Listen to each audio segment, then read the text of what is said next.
Hi, hey, this is Doris. Well, the last couple videos I mentioned labels, and it's like salad dressing. There's a lot of good in everybody.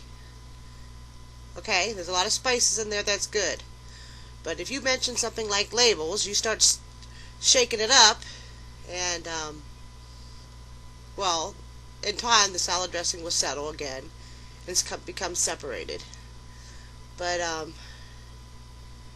it touched too. If you heard the last few tapes, you heard, what shook you up. It doesn't matter what you eat on a salad or salad dressing, whatever you put it on.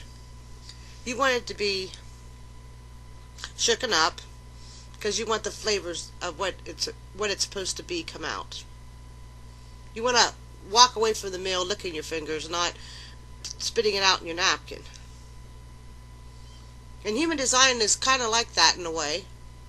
Because if you take anything, let's take a rose petal, a simple rose, a beautiful rose, and you throw it under a microscope to its tiniest form, and you look at it under a microscope, it doesn't look like a rose at all.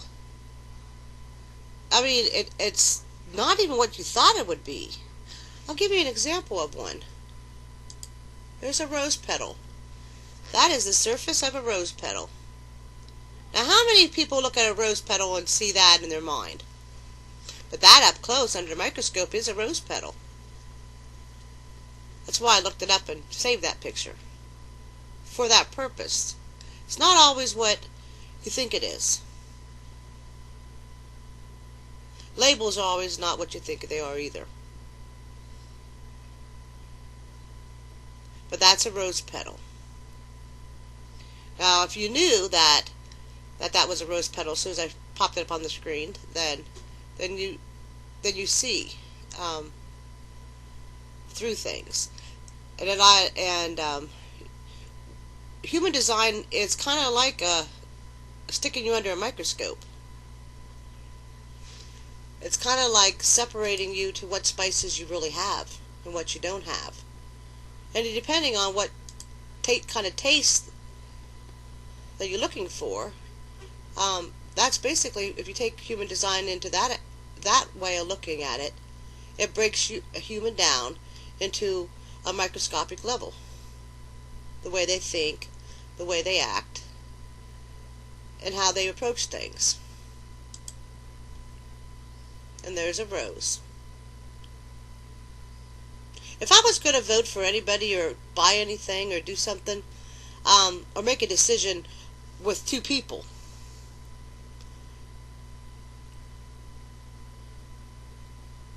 know their human design. I'm not going to do a human design chart for everybody in the world. If you're thinking about voting for someone, or you're thinking about electing somebody to be your speaker in front of you, I don't care if it's at a politician thing or at a church rally, do the human design. Know what they look like under a microscope. Because what they're going to be telling you it's going to be feeding you.